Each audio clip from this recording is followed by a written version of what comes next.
Kung nasa na po ba itong pag-amyenda sa rice tarification daw sa Kongreso o sa lower house? Sa ngayon, nasa committee level. Pero tuloy-tuloy ang ginagawa naming para marathon hearing.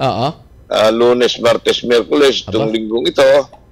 And then sa susunod na linggo, ibig sabihin, pinamamadali ito ni Speaker Martin Romualdez.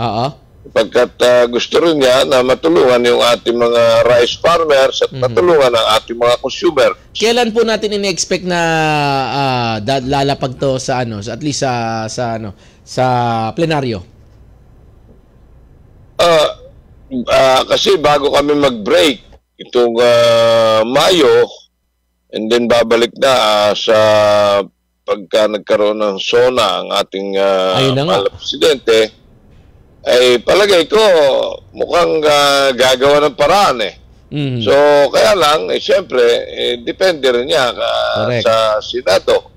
Kasi magkakaroon pa yan ng mga approval sa second reading, third reading, magkakaroon ng BICAM, at pagka nagkasundo, ay pipirmahan na lang ng ating presidente. Pero yan, alam mo, medyo masyadong tight yung panahon. Baka hindi magawa bago mag-SONA, pero malaki ang tsansa yan. Na magagawa ito within this year.